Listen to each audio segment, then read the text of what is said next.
Hey, and welcome to a very special edition of the Who Dat Jedi podcast. Christmas came early. Disney made big announcements for what is coming from Star Wars and Marvel, and so we are having a little geek out session here.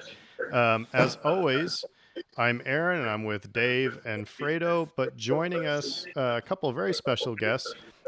One, he has been with us before. He's the second returning guest to the Who Dat Jedi podcast. That's Scott Colesby. So welcome, Scott. Hello. And another very special guest, near and dear to my heart, is my niece, Alex Streaks. And she is in Nebraska. And she is just as big of a Star Wars nerd. The reason why I asked her on is because she was sending me messages when all this was going down. She said, as a prequel fan, I feel vindicated. That was a quote, right? That was a direct quote. Yeah. See, I pay attention. So anyway, but my niece Alex is here. So yeah, we're going to be talking about both the Star Wars and the Marvel stuff. But just first, initial reactions as the thing started coming through. Were you giddy? Was it what you were expecting? What do you think? Let's start with you. What was your first as stuff was coming through? Just completely overwhelmed, honestly. There was a lot there that I didn't expect to see. It's a lot. It was a lot. But I was really excited. So I'll throw it over to Scott. Scott, what was your reaction going through? Like I said in the tweet, it was just difficult to keep up as I was working, and on the Marvel side, every single Marvel thing just made me more and more giddy about it. There's a couple of things on the Star Wars side that I don't know the context to yet, because I've been doing a rewatch of it chronologically of everything. So I haven't seen the last season of Clone Wars yet. So okay. But other than that, I'm really stupidly excited about it all. Cool. Alex, what about you? Oh my God, I was like dying inside. It was like every 5 seconds I was just collectively losing my McConkey. It was, oh God. I was hyperventilating, and I was watching a live stream of it. So like my fiance in the background was absolutely like laughing his head off at my reactions and thinking I was going crazy.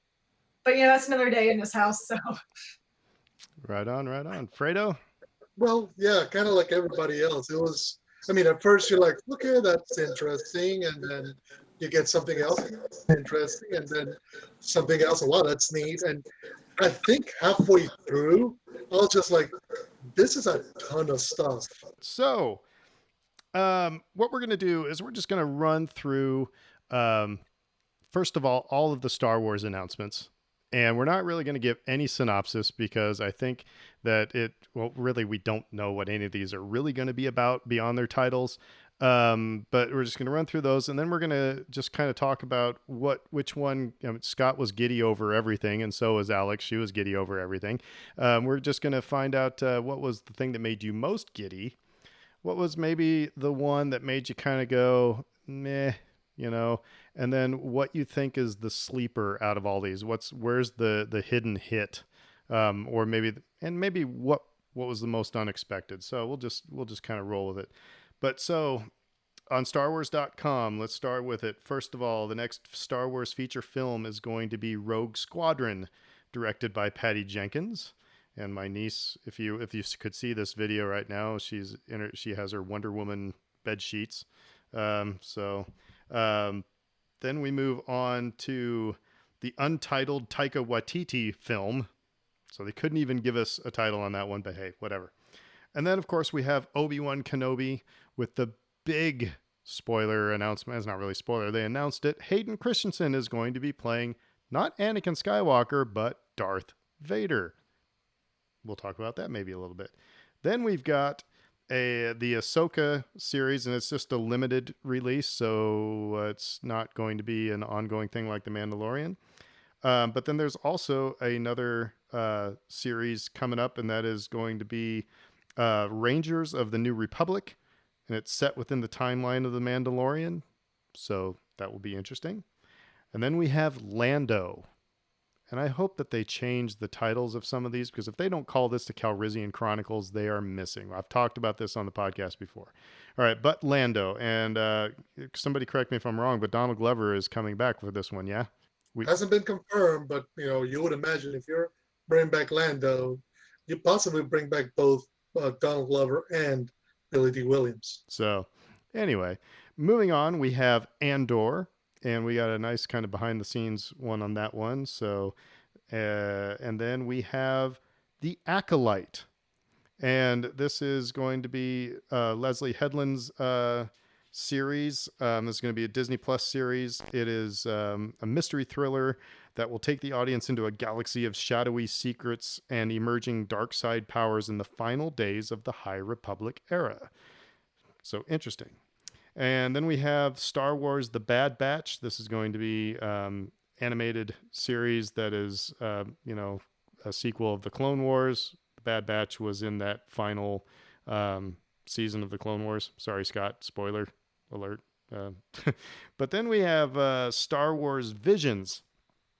I'll read what they have here on StarWars.com. Presenting all new creative takes on the galaxy far, far away, Star Wars Visions will be a series of animated short films celebrating Star Wars through the lens of the world's best anime creators. Interesting. And then we have A Droid Story, and this is a Lucasfilm. As Lucasfilm continues to develop new stories, the intersection of animation and visual effects offers new opportunities to explore. So this is going to be, says Lucasfilm Animation will be teaming up with Lucasfilm's visual effects team, Industrial Light and Magic, to develop a special Star Wars adventure for Disney Plus. And we'll save the lanyap for last. So that's the Star Wars list. So, Dave, let's start with you. What was? We'll just go around the horn, everybody. What was the one that made you the most giddy? I'd say the trailer for The Bad Batch. Surprisingly enough, that was one of the ones that we'd already known about, but just seeing some of the footage was just really, really they took it in a few different directions. I didn't really expect them to. It looked like, and again, I haven't studied every frame, but it looked like there was some clone trooper versus stormtrooper action going on, possibly, which is a really interesting story to tell.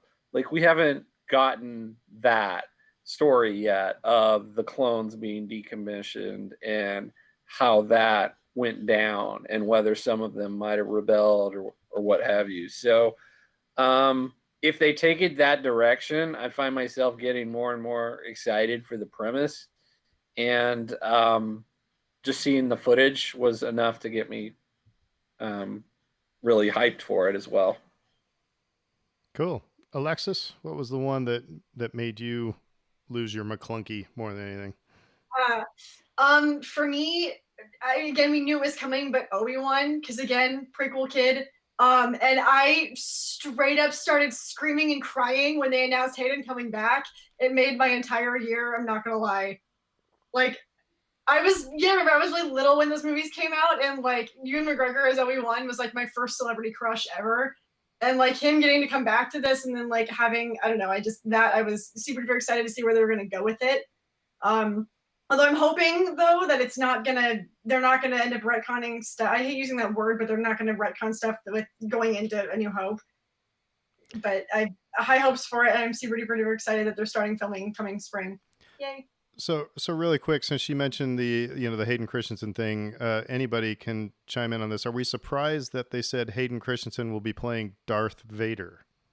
That threw me, I will say, because if I see the Vader suit and I hear Hayden's voice, that whole thing, or big deal if he's in the suit. I mean, big whoop-de-doo. I'm still banking on some flashbacks. I don't know, Fredo, you unmuted yourself.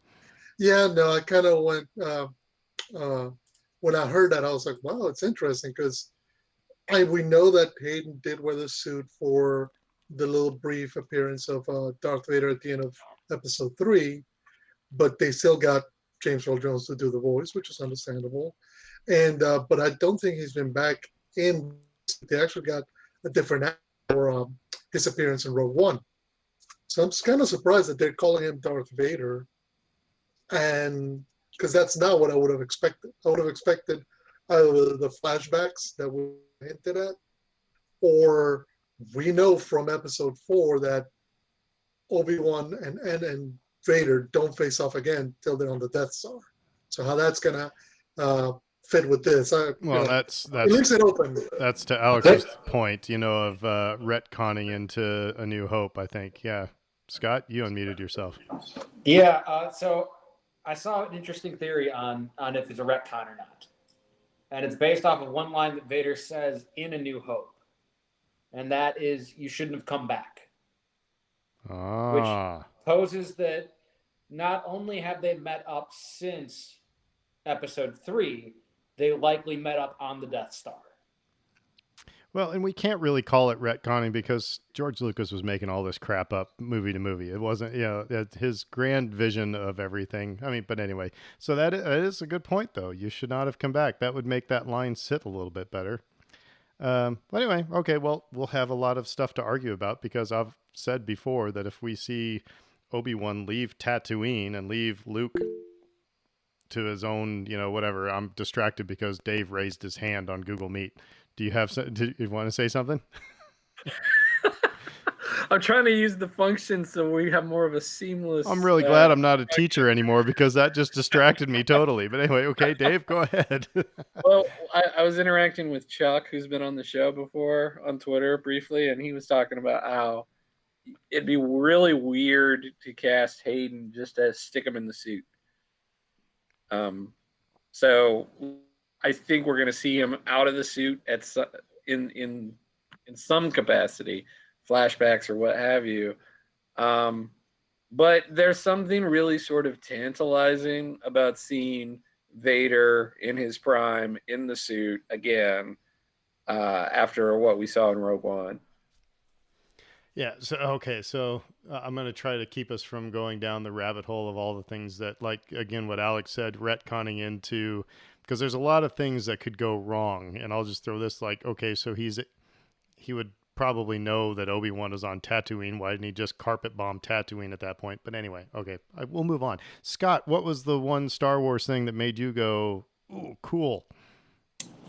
I'm actually really excited about Visions. One of my favorite things is I want to see different things, like different. I want to see something different out of Star Wars, and I mean just visually. I think it's sort of in a animated sense. It's sort of becoming just homogenous in the way that they've looked. Clone Wars looks like Rebels looks like Clone Wars looks like. Yeah. I got you.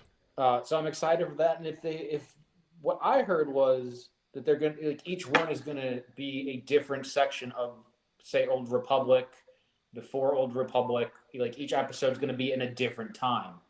I'm excited that they're going to hit more history on TV. Cool. Right on. The one that got me, I think that piqued my curiosity the most, the one I'm kind of looking forward to the most is the Acolyte. Just because kind of what Scott was saying about Visions, how this is we're in a totally different era. It's going to be brand new Star Wars for the first time in a very long time. Not just expanding somebody else's story. So did I hit everybody? Fredo, you didn't say yours. Okay. Don't raise your hand. Oh, God dang it. Fredo. We're just actually for me, the one that got me the most excited was Rogue Squadron. Just because first, growing up with the video game, loving the idea. I mean, the first thing before everybody wanted to be a Jedi, everybody wanted to fly an X-Wing. Everybody wants to get behind the cockpit. And the fact that you're getting Patty Jenkins to direct it, who knows how to direct great action, the fact that's going to be the first movie we're going to get that's new, different. I don't know if we're going back towards the days of Wedge and the rest of the Rogue Squadron crew from the Rebellion, if it's going to be New Republic, if it's going to be post-sequel trilogy. It's going to be interesting. But, a movie that's focused primarily, on flying and acrobatics. And look, I'm still playing Squadrons, and that's still so much fun. When they put you in the cockpit of an X-wing and you just go. So that's gonna be a really exciting, just action fun movie. We're gonna have Zev and Hobby playing volleyball against Dak and Wedge. Yeah, that's what it's sounds like. Kind of like Top Gun and Star Wars. I feel the need for speed. But no, that did sound very intriguing as well. All right, so how about the one that just kind of maybe took some wind out of your sails? Like, really, that's what we're announcing today. Dave, let's start back with you. Most meh. Uh, it's kind of a toss up for me between Rangers of the New Republic and the Droid story. Droid story could go in a lot of cool directions, and it's all about character. Um, I really like a lot of the newer droids that we've gotten since Disney took over things. Um, AP5 is like one of my all time favorite characters. K2, they're great. So I'll reserve judgment on that, but droids don't, in general, get me super excited out of the gate. And then the Rangers of the New Republic, it sounds like a Cara Dune vehicle, which, Yeah. that's all I'll say about that. So Alex, how about you? What was the one that maybe you didn't squeal so much about? Droids for sure. I mean, I'm sure they can do some cool and or cute things with it, but I really didn't care about that at all. Not gonna lie. Right on. You sound Yeah. like you're becoming an old person like the rest of us. Because it makes me think of like the episodes in Clone Wars when they just do the droids, and I had to skip those going back through my rewatches because they just Fair enough. I'm the same with those episodes. Those bother me. I would love to have my full size R2D2, but yeah, an episode of all the droids kind of yeah. Yeah. I'm with you. Um, Colesby, how about you? Droids. It's just if you go with the theory that because I love film theory and fan theories and stuff. If you go with the theory that the original 9 are C3PO recalling it horribly, I'm done with these two. I don't need to hear CP3O's, Cameron-esque fever dream to Ferris. Like, I don't need these two telling stories anymore. Right on. You need to get off my lawn sign too. No, that's fair though. That's fair. Fredo, how about you? I'm gonna go with Dave and kind of say not meh, but kind of like Rangers of the New Republic, mostly because we don't know what it is. But from the title, it sounds very much, doesn't sound like it's going to be exciting enough. Now, I could be 100% wrong. It could be interesting. From what we know of this point in the storyline, now what we know what comes next, i.e., the sequels. It's going to be interesting how they fit all this stuff in the time. What did Kathleen Kennedy call it? The time of the Mandalorian. So it's going to be interesting how they fit, how much they can fit and make differences, knowing that we still got to meet the First Order at some point. I don't know. Maybe it'll be a vehicle for that at some point to introduce them. But it kind of left me like, we kind of seen then. But it's not. There was nothing that I kind of went. I'm not watching it. It's just more along the lines of, I'd rather see that first. That kind of thing. See, and for mine, I'll be the standout here, and it was the Visions. While it was intriguing, it's just I've never really been into anime. I have nothing against anime. It's just and so it just I'm not saying I'm not looking forward to it. I'm not saying that I'm against the series. It's just when they announced it, I was like, oh, all right. But no, I was the old guy going, but no Boba Fett series that, whatever. But I think Scott's point of the fact that they're doing something totally different with Star Wars is a good thing. But that being said, it just didn't, it didn't, make me scream from the mountaintops. How about what do you think in this list of uh, announcements? Which one do you think is going to be the sleeper hit? You know, which is going to be the one that is just going to take people by surprise and probably end up making a mark on Star Wars, like, or has the potential to make a mark on Star Wars, like The Mandalorian has. Dave? I mean, I'd say Rogue Squadron, even though I think it's going to get a lot of hype over time. Patty Jenkins being attached to it obviously is enough to get people excited, and people are going to be curious about, is there any potential Rogue One tie-in there? Um, I think it won't suffer from a lack of hype, but it is the one that really sort of came out of left field. For me, it was the surprise of the announcements, and so for my money, that sort of makes it the underdog at present. Though it may quickly become something else entirely. It may become a behemoth, but um, I loved her story too, and I just wanted to say that I loved her personal story about her dad being a fighter pilot and her looking for that winning story about that so she could make a movie about it, and now she gets to do it. Well, your father-in-law was a fighter pilot, yeah? That's correct. Yeah. And my grandfather was he flew a bomber in World War II, so we have a lot of familial attachments here, and we're excited. Cool. Alexis, what do you think? What's the sleeper that nobody's counting on? I don't know. They all sounded pretty good, but if I had to pick one, for me probably Acolyte, just because it was the most exciting for me, but it's the one that I feel like we don't. It's completely uncharted territory, so nobody really knows exactly what to expect. And they've been talking about the High Republic era and sort of their plans for it, but they've not really given any details. And it could be something where it turns out to be amazing because it's something we've not seen, and so it's not like Disney can quote unquote screw it up. But at the same time, it could be everything that's wrong with the prequels all over again. So I'm kind of on bated breath for that one. And also we get to explore the dark side, which is a cool thing we don't get to do enough of from like a first person point of view kind of thing. Right on. Right on. Scott?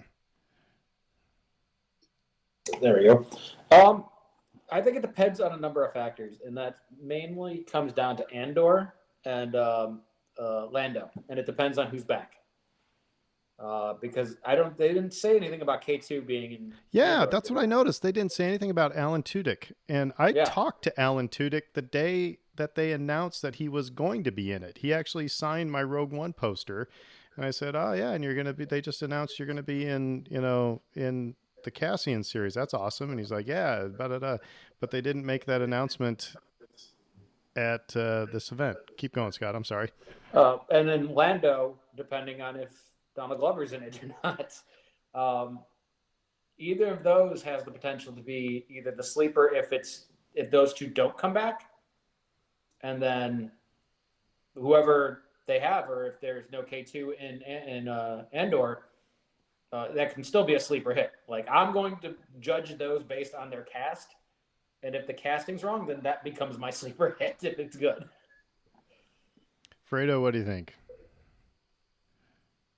I'm going to sort of agree with Scott. I'm going to go with Lando, primarily because, number one, you get the casting right. If you bring Donald Glover, Billy D. Williams back, whatever capacity, there's a potential there for that show just to be fun, to be, not to have, because one of the things that while I appreciate and love in Mandalorian is the tenseness, the tension that it brings.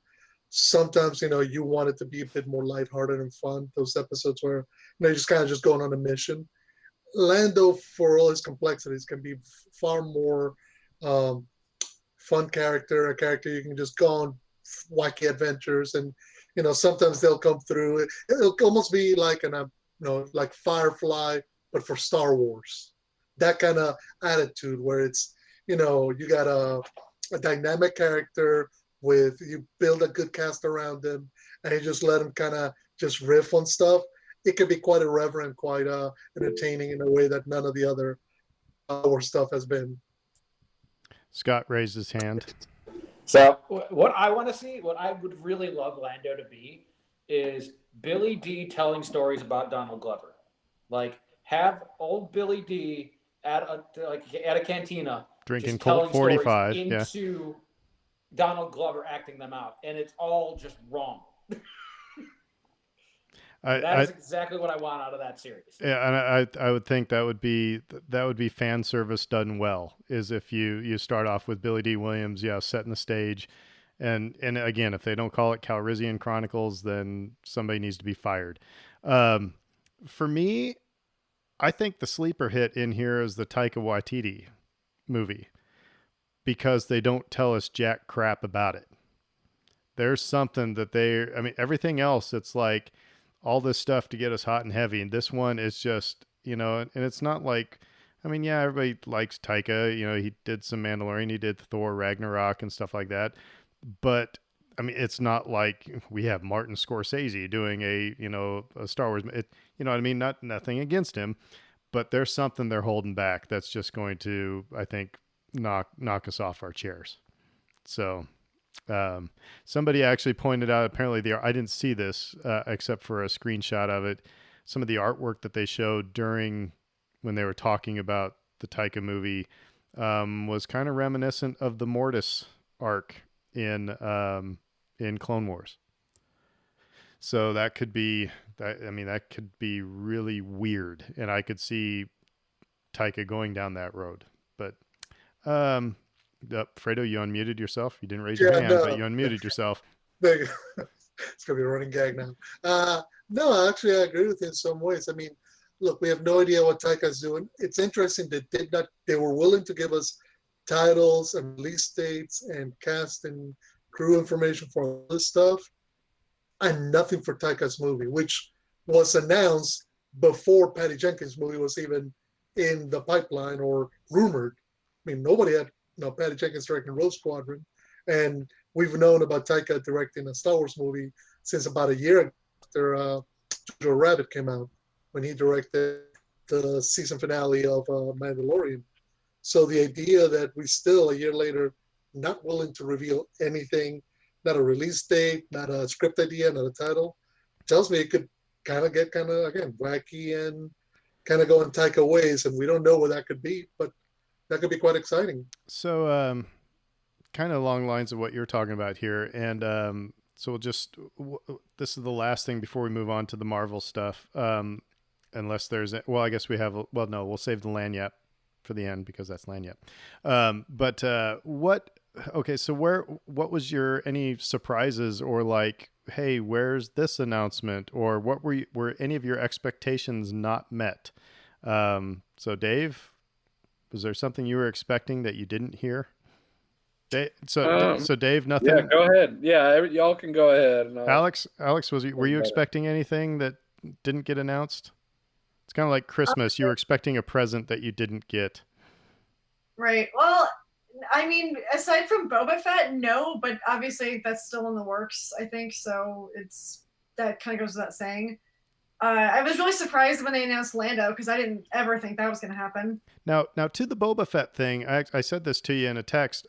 I actually think the Rangers of the New Republic could actually end up being kind of a catch-all, if you will, that has the X-Wing pilots, maybe not necessarily Dave Filoni, but I think they're setting up, in Mandalorian, it seems like they're setting up a crew with Fennec Shand and with Boba Fett and probably even Mayfeld. And you could maybe even see a little Cara Dune if she doesn't, totally tick people off with her parlor stuff, and but then also, so I think there's a lot of things they could do there. Dave, you raised your hand. Yes, I realized what I was hoping to hear about, and we didn't hear about the Rian Johnson stuff. Got not a word about anything there, and Yep. I think he's an exceptional filmmaker, and I'd love to see him continue to work with the material and see what he comes up with. And yet, we didn't get that, so I'm a little disappointed. Fredo. Well, I was just going to jump in off of that. It's interesting. We got a ton of stuff for Disney Plus. We only have movies announced. Only one with a release date, Rogue Squadron, which is supposed to be 2023, which we already had heard that they were supposed to be coming with a new Star Wars movie every other year. You know, it's supposed to be new Star Wars movie, new Avatar movie, new Star Wars movie, and so forth for the next, basically from 2023 through the end of the decade. But so far, only two movies got announced. So I'm actually surprised that they're not ready to announce anything beyond Taika Waititi's making one movie, Patty Jenkins is making one movie, and that's it. The rest is just Disney Plus. Courts from Because them. they got everybody and their dog forking up $12.99 a month for more Disney content than they could, possibly ever want. So, Scott, And the COVID stuff, Yeah. I mean, like, it's still not really a viable business path to make feature films. So in the short term, ramp up your series, and in the long term, start going back to feature films eventually. Scott, anything catch you by surprise? Mostly, I've had my complaints about this season of The Mandalorian with the amount of fan service. I thought there would be more announcements of that fan service in the way that I thought it was going, where this whole season was set up to other shows. I'm glad that with the last few episodes, it hasn't been that. But aside from that, the Ryan Johnson stuff, I didn't even think, it didn't even occur to me that they didn't say anything about that. Well, and to Alex's point, Boba Fett, I was totally expecting that. I also was kind of expecting something with Bo-Katan. But of course, that might be in the Rangers of the New Republic as well. I still think that we're gunning up to a, like I said in the last podcast, a Magnificent Seven type of a thing, or a Dirty Dozen type of a thing. So that's the Star Wars stuff, and so they've planned our lives for the next 4 years or so. Of course, they said in the next couple of years, so it's not like all this stuff is going to get dropped, next year. We're going to be waiting, and people are going to get fired, and writers are going to change, and things. So a lot of this stuff is going to happen. Yeah, so it'll be interesting to watch where all this goes. But remember, if you're a listener to this podcast, Dave and Fredo gave me homework when this pandemic started, because we still need to have, every now and again we have, this discussion of, crap that Aaron hasn't seen. And I get ridiculed, and then I have to go do homework. And it happens in public scenarios as well. It's like they can't believe that I haven't seen X movie or Y movie. So, Legend. What's that? Oh, Legend. Yeah. Well, Legend. I got raked over the coals because I haven't seen Goonies either. So, so if everybody, yeah, see, it's a good thing that all your microphones are muted because nobody can hear you screaming at me. Yeah. Yes, Alex, I haven't seen Goonies. I just let my niece down. Yeah. Right. Oh wait, there's more. My God. There's more. There's more. I can really let you down. But so part of the podcast, I watched, and Brittany and I actually watched all of the MCU movies. Dave and Fredo gave me the order in which to watch them, and so Brittany and I, because there's nothing else to do in a pandemic except watch movies, and so went through them all. So I was actually kind of intrigued by the Marvel stuff that is coming out as well, and they announced a whole crud ton of new Marvel things. By the way, is it just coincidence that there were 10 of each released? Is it they just wanted to make sure that nobody was mad? Is that how it goes? So I'll like we did with the last one, I'll go through the list of what was announced. Some we've already known about, and then we'll go around the horn and stuff like that. So first up, we've got WandaVision, which has the Scarlet Witch and Vision. Then we have Falcon and the Winter Soldier. It is a series on Disney Plus, which also WandaVision is, yeah. Next we have Black Widow. And somebody tell me, is that being just released to Disney Plus, or is that going to be theaters, or what's happening with that one? No, they were pretty firm that they were at May release date for theaters, although we'll see. Okay, yeah. Go vaccine. All right. We'll see it. So okay, so that was Black Widow. Um, Loki, a series on Disney Plus, and we actually got a trailer for that one at this event as well. Um, Shang-Chi and the Legend of the Ten Rings. Somebody's gonna have to tell me what that's about. That's out of my Marvel knowledge. So we'll get anybody want to give me a quick little synopsis on what that is? Nobody's raising their hands. All right, I'll move on. We'll talk about it later. Next one is Eternals, and I'll say the website that I've got this on. It says how it fits into the MCU. Because the Eternals and the Celestials are old and powerful, the Celestials are some of the oldest creatures in the universe. They run into just about everyone. When the Kree happened to learn about the Eternals, they tried duplicating the Celestial experiment and created Inhumans on Earth. So this is kind of a little bit related to Agents of S.H.I.E.L.D., huh? And their plot line a little bit. All right, so then we got Spider-Man 3. That doesn't require any sort of explanation. What if this is an animated series, and this is kind of, you know, what I guess, like, what if Agent Carter became Captain America? You know, so they kind of take the stories and they twist them a little bit. So that's kind of interesting. Then we have Hawkeye, a series on Disney Plus.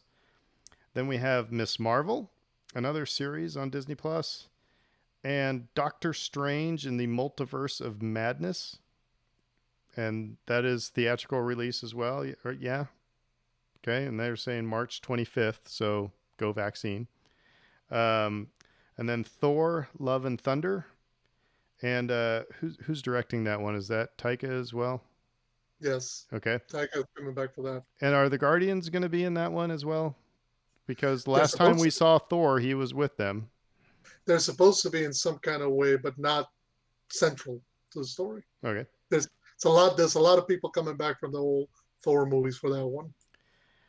And then also we have She-Hulk, a series on Disney Plus. Black Panther 2, release date of July 8th. And the big announcement there was that they're not recasting anybody. So that was huge. Deadpool 3. I have to admit, I haven't seen Deadpool 1 or Deadpool 2. It wasn't on my homework. Yeah, Alex, calm down. See, I knew Scott would like you. It's just, you guys.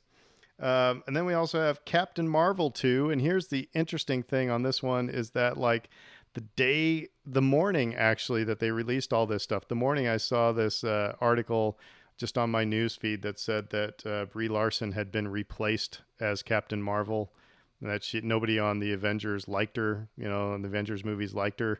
And so they replaced her. And then, of course, it's announced that, nope, she's in. She's in. And then we have Ant-Man and the Wasp, Quantumania, and Guardians of the Galaxy Volume 3. That's a release date, and it says their guess is May 4th, 2023. And then we have Blade. They're redoing, or reboot. Is this a reboot? Can we say it's a reboot of the Wesley Snipes version that was so many years ago? And then another reboot is Fantastic Four, but this is a series on Disney Plus, set around 2023, November of 2023 is their guess. I think there's more Marvel stuff they announced than Star Wars. Moon Knight, a series that is premiered to be announced. And have I gone too far, everybody? Scott, these are still Marvel announcements? Still on Marvel. Okay. Still going. So we have Secret Invasion. It's a series on Disney Plus as well. Nick Fury and Talos will deal with the sect of ill-intentioned Skrulls hiding on Earth and infiltrating every level of life on Earth. So they're actually getting Samuel L. Jackson for this, huh? That's pretty cool. And Ben Mendelsohn. So this is a Captain Marvel spin-off, kind of, right? It's taken off of the tease at the end of Captain Marvel when Nick Fury was in the spaceship. Yep. Going off of that. And then we got Ironheart, a series on Disney Plus. So it's based on the character recently introduced into Marvel Comics by Brian Michael Bendis and artist Mike Deodato. Um, a robotics genius who builds a suit of armor more advanced than anything Tony Stark devised in his lifetime. Okay. And then we have Armor Wars. It says, according to Feige, this series will be Tony Stark's worst fears come to life as bad actors get a hold of some Iron Man tech. Only Colonel James Rhodes, Don Cheadle, aka War Machine, will be in a position to stop them. And then we have the Guardians of the Galaxy Holiday Special. Wow. I mean, how anybody would look at, the holiday special and decide to go down that route. They're brave people, but the Guardians of the Galaxy would be the ones in Marvel that could pull it off. So it says a first for Marvel Studios. The special will be filmed concurrently with Guardians of the Galaxy Volume 3 and streamed the holiday season prior to the feature's release. So marketing. Kind of like merchandising. Then we have I Am Groot, a series on Disney Plus. I don't think that. Well, it says, let's see, as Feige announced at the December 2020 Investor Day presentation, this series will be a collection of animated shorts featuring Baby Groot. It's unclear if the other Guardians will appear in some capacity, but several new and unusual characters will be introduced. So, a lot of Marvel stuff. Well, I'm gonna start with our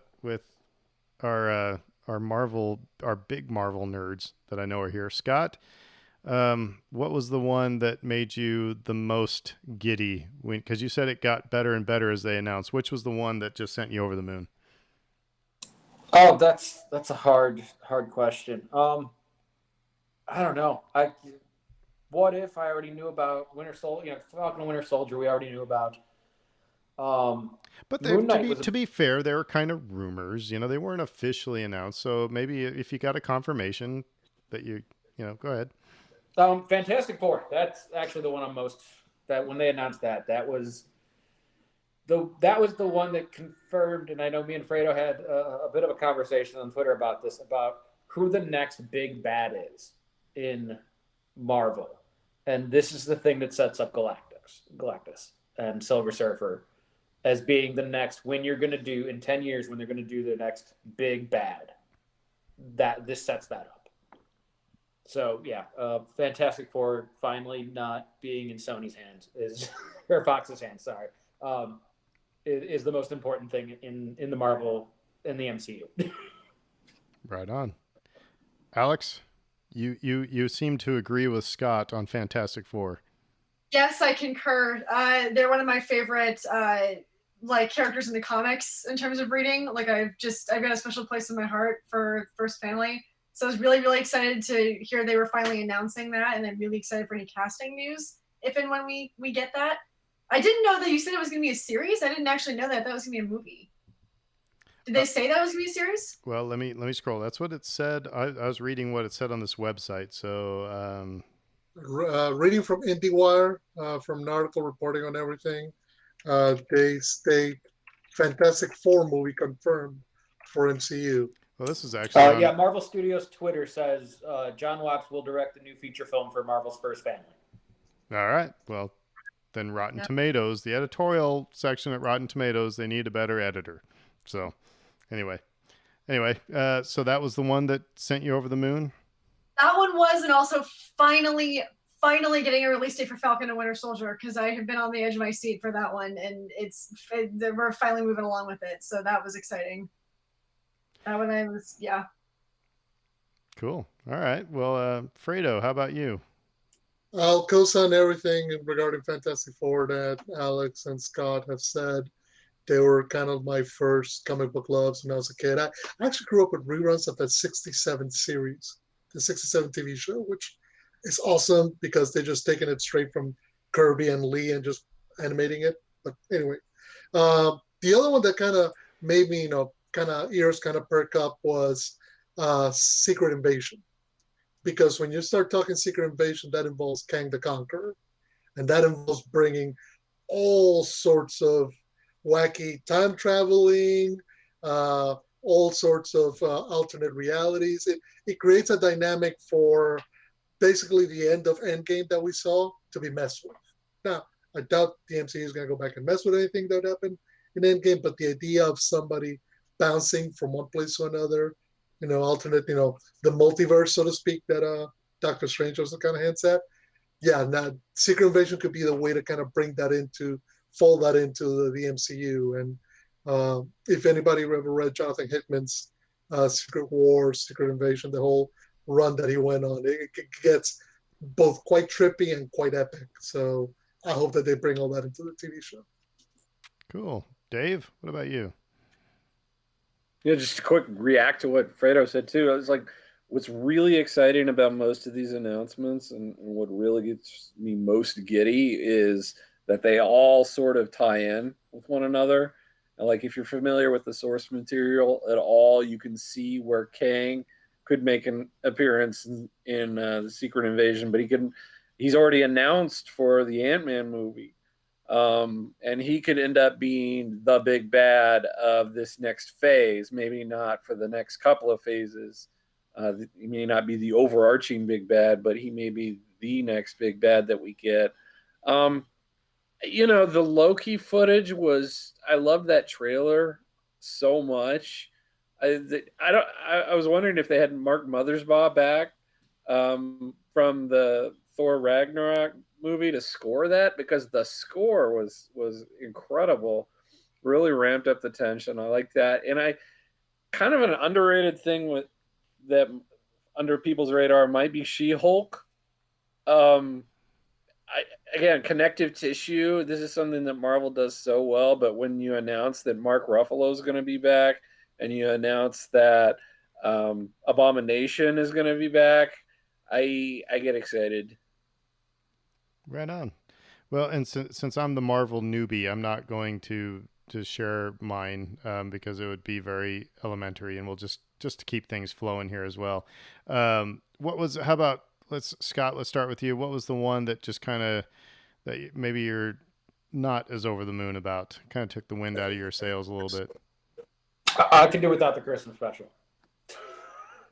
Out of everything that they announced, I don't see the point of it. I mean, it's cool that they're doing that James Gunn is going to do it. I think that was probably part of the deal to get him back. But I don't need the Christmas special. It's not solid money to do a holiday special. It's not just. But it's the one where James Gunn can go real weird.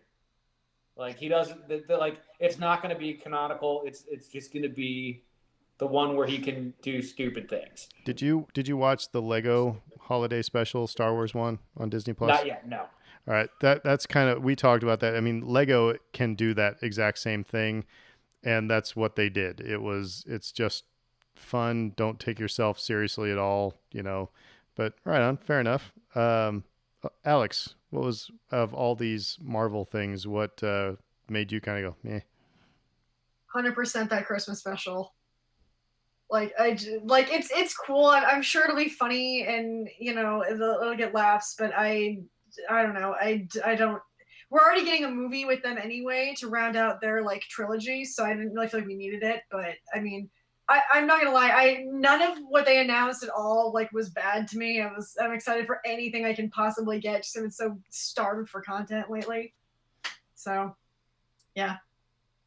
Cool. Fredo? Yeah. Top of my head, looking at the list, I probably would go with I Am Groot.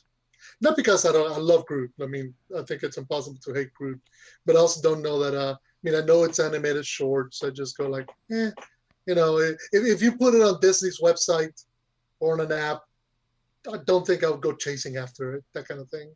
So, well, and to be fair, that and the holiday special is not geared towards right. males in their 40s. Or late 30s, or it's geared towards kids, and right. And you're releasing the holiday special right before the movie comes out. It's like, well, now the only thing, hope they don't get into the confusion of, oh, I thought the Guardians movie already came out. People didn't go to Solo because they thought Star Wars was just released. You can see dumb people thinking that. So yeah, because at first when I first saw it, I thought, wait, I thought I thought they were going to make a movie, and then it's like, oh no, it's a separate thing. So yeah, even I got confused by it when I saw the holiday special. I'm like, wait, they're not calling it Guardians 3? And then I had to be, no, there's going to be a separate thing called Guardians 3. But anyway, that's it for me. Dave, how about you? Black Widow's an easy choice for me because I like the look of that movie. I think it'll be really good and fun, but anytime we get news about it, it's bad news. Oh, we're delaying it another 6 months, like that kind of thing. So, it's kind of a downer in that respect. And I also say that Fantastic Four makes me a little nervous. We've had 3 not so good Fantastic Four movies, in my opinion. I didn't really enjoy any of them. So I'm a little nervous about, I guess we should trust Feige at this point, but I'm still nervous. Fredo? Jumping off of Dave's point, because it's key, and it's something Scott and I were mentioning. The biggest thing for me in that Fantastic Four movie is, who do they cast as Doctor Doom? We are talking the biggest, best, baddest, greatest comic book villain of all time, and I will hear no point about that. He is. And if you get it right, it is amazing. And if you get it wrong, you get either the Tim Story movies or, God forbid, that insanity that was the Fan Four Stick movie. Or the dude from Flash Gordon. Exactly, yeah. Or the dude from Flash Gordon. So it could be Clytus. So it could be quite easy to mess that up. But you get the right guy, that is a major villain. That is a major baddie that could anchor a whole phase of the MCU. Well, it looks like you got Colesby fired up. I think they don't do it. I would like, if they're going to do Doom, he's a teaser at the end of it for the second one. They should absolutely not do Doom the first movie. So who should they do? Mole Man? They shouldn't do Doom, and they shouldn't do Silver Surfer. Those are the 2 rules that I have. I will add one more to your list. Don't do Namor. Actually, Namor should be Black Panther too. I think Alex is looking to raise her hand there, but so go ahead and chime in, because you made her make a weird face. Yeah. No, I don't think they'll do Doom or Silver Surfer yet, especially not Doom. If the way they handled Spider-Man is any indication, I think they're going to stay away from stuff we've seen them do like 3 times already. So I think if they do Doom at all, it'll be like a post-credit scene. Namor, I absolutely think is going to be, they'll introduce him in a Black Panther movie. It might be the 3rd one. I don't necessarily see them doing that in the 2nd one, just because of, they're trying to, they're not recasting. They're trying to make it centered around the other Wakandan characters in memory to Chadwick. So I don't think they're going to do that just yet. But it wouldn't surprise me if they did it in Black Panther 3. So can I ask, I'm not up to on this story. So are they going to handle Black Panther like the way Star Wars should have handled Princess Leia? I mean, is T'Challa going to be dead in this movie? What'd you say, Dave? Sorry. Probably, if they're not recasting.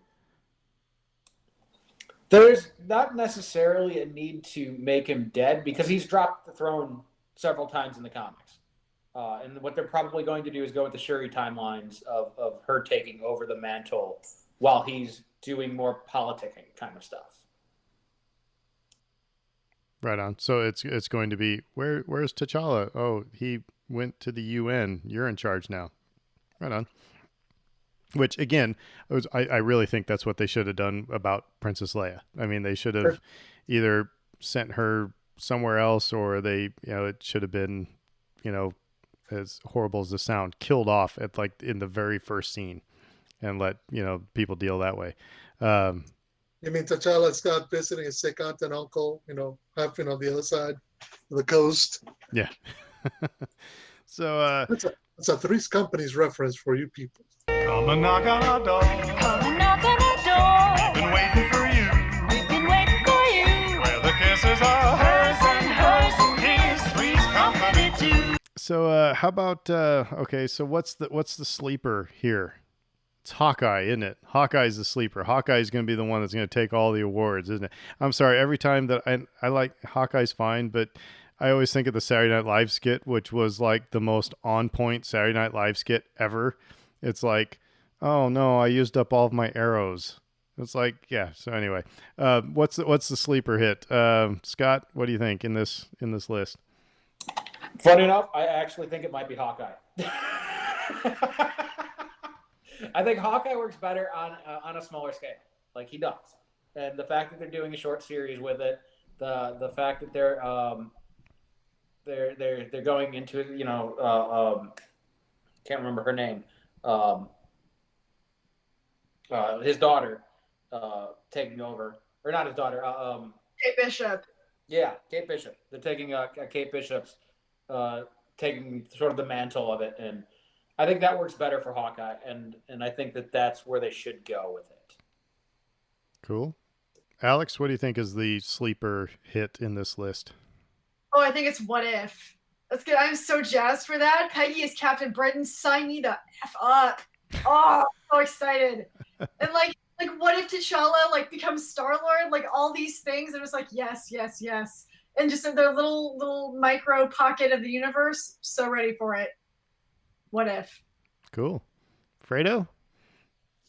I'm gonna go with the one that the moment I saw, I was like, "Ooh, that'd be interesting," which is Ironheart. Which, if you read it all the series based on because the idea is you have a young Tony Stark, but instead of it being Tony Stark, it's this young African American girl who's a genius and is inventing all kinds of suits.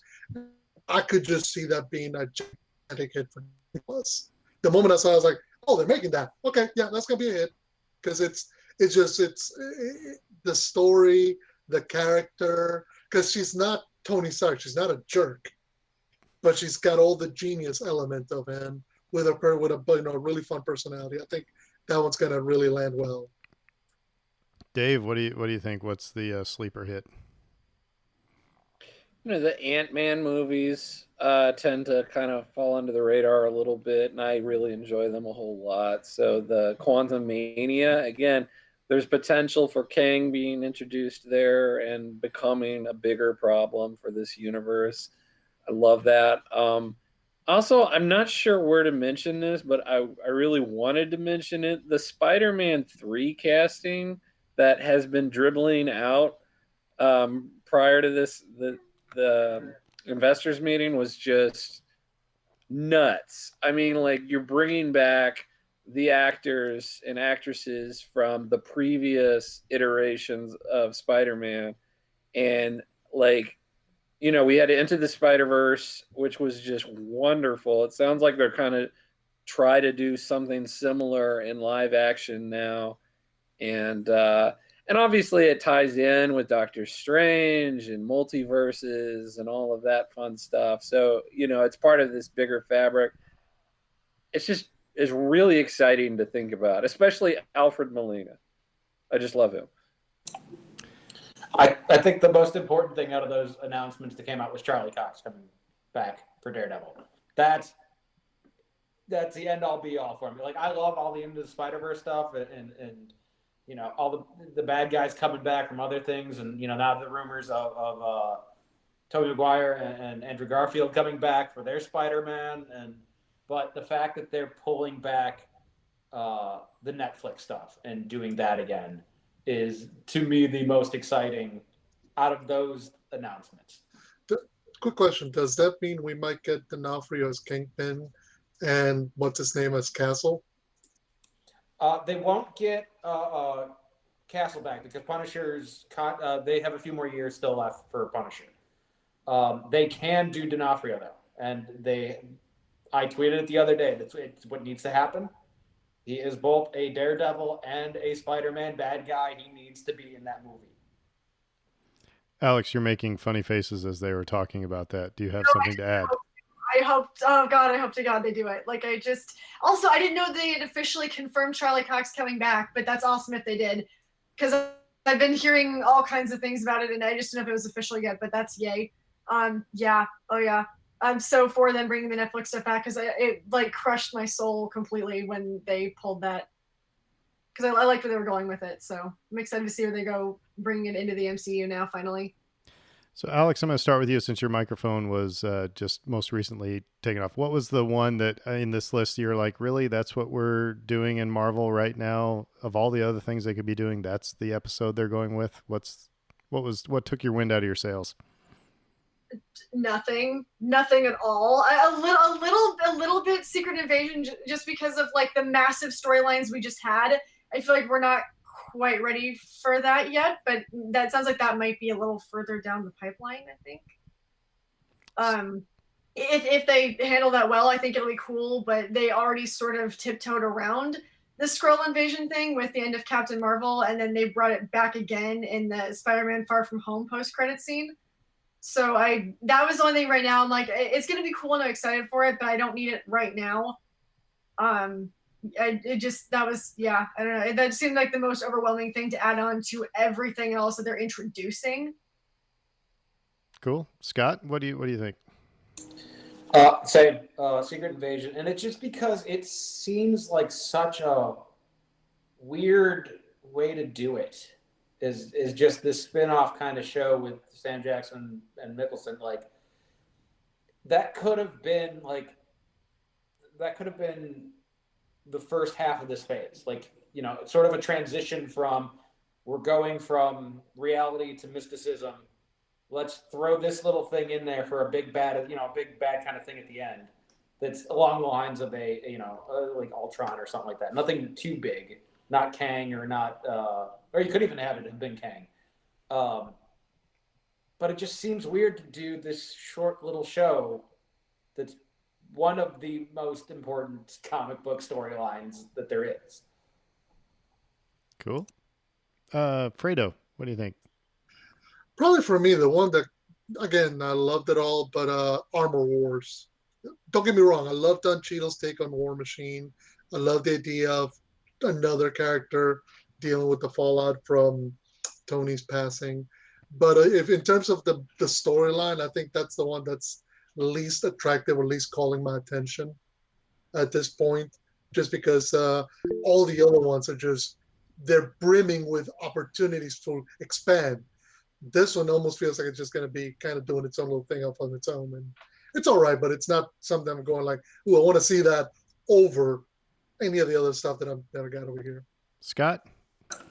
The problem with Armor Wars is, they talk about it, and this is Tony Stark's worst nightmare of like all of his technology and all of his worst fears.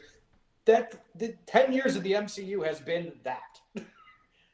It's everything was because of what Tony did at some point, and it's like, I don't know. It just bugs me. Dave, which of these was least intriguing to you? Yeah, probably that, because of what Fredo was saying. It's just kind of like you're running in place at this point again with and what Scott said. It's the Tony imprint on this whole thing. It just, after a while it gets a little old. I love Tony Stark. He was great. Robert Downey Jr.'s portrayal was great, but it's like, okay, we get it. Let's move on to the next thing. And maybe this series would be kind of a jumping off point for Ironheart. Maybe they introduce Ironheart here, and that's kind of the direction they take it, and that could be cool. But yeah, I'm not super excited about that. All right. So finally, was there anything that you were expecting that didn't get announced? Alex, let's start with you. Not off the top of my head. I don't think they gave us a massive slate of things that, like, certain things that I didn't know were coming that's going to be cool. So nothing for me really that I was like disappointed they didn't say. So, to that point, there's a very good likelihood, all this stuff that they announced, it's a very good likelihood that, 5 years from now, we're going to go, hey, didn't they say they were going to do a Lando thing? Yeah, that's right. Oh, yeah, they never did the Lando thing. I mean, it's because they gave us so much stuff. It's like it will be interesting to see if all this stuff gets released. Scott, anything you were expecting as a big Marvel buff? Like Dave said earlier, I can't believe they didn't say anything or say more about the Spider-Man stuff. I get that it was a Disney call and not a like a Disney Sony that's still a Sony thing. But yeah, a lot of I'm surprised that there was hardly a mention of all the Spider-Man announcements. Fredo? Off the top of my head, the one kind of big, not mentioned specter in the room was the X-Men, because they're now Marvel Disney property, 100% lock, stock, and barrel. And the fact that we're not getting a TV show starring Wolverine or a New Mutants or a new X-Men show anywhere in this slate now doesn't mean they're not thinking about it. They're not developing that. They're not looking at where that's going to come into the equation. But just the idea that they just kind of went, nope, this is everything coming, and the mutants did not anywhere feature whatsoever, kind of surprised me. Because I would have thought, if nothing else, they would have gone like, yeah, we got X-Men, and you're going to get it at some point. No, we can't tell you more than that right now. So every time you say something, it makes Scott wants to say something in response. Is that just typical here? Yeah, pretty much. I think they didn't do any of the X-Men stuff mainly because I think they want to separate from the recent stuff. They want to separate from New Mutants. They want to. I think that doing some multiverse stuff could have explained all of that away, but they still need to one. There is nobody they can cast as Wolverine right now, and that needs to never happen for like 10 years. They can't, unless Hugh Jackman does come back in Deadpool 3 in some way, they shouldn't touch Wolverine for a decade. But I think that's what they want. They want to separate from the recent X-Men-esque failures. Cool. Dave, anything that you were expecting that you didn't hear? I think that's a good point. I wasn't expecting to hear the X-Men, but it's just this giant shadow until something comes out. So it's exciting to hear that Fantastic Four is going to happen, but what about the other major Fox property? And if I'm disappointed in something that I thought they might have shown us, it would be maybe Eternals footage. Because that movie was supposed to be out by now originally on their original schedule, and so I want to see it. I want to know about it. I want to hear about it. I want to see what's going on with it, and they just sort of put it on the back burner. So there was a little bit of lanyap that was given, and because when Lucasfilm was giving their spiel, also announced was this going to be the 5th installment of Indiana Jones, and also a Disney Plus series based on Willow. Was there anything else they announced on that?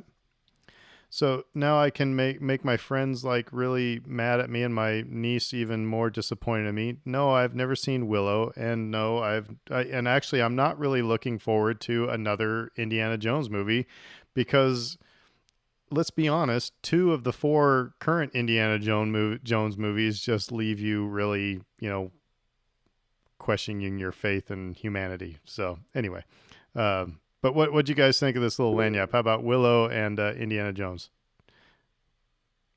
Everybody just chime in whenever you want. Dave? I'll jump right in, yeah. The thing to be really aware of that jumped out at me with Indiana Jones is that James Mangold is set to direct, and he directed Logan. And so that right away I'm thinking, okay, they're going to kill Indy.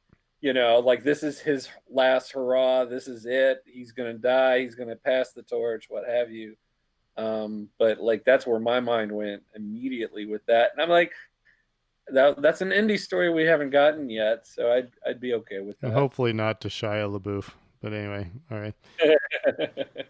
Anybody else on Indiana Jones? Or Willow? Go ahead, Fredo. No, I was gonna say on Indiana Jones.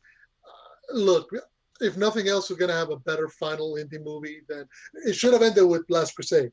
But given the fact that we got a movie we didn't want a decade or so ago, now the fact, now getting another one to kind of seal it off and be nicer, I think it'll be better. It'll be interesting to see what they do with Willow because they are bringing back Warwick Davis for this as the title character.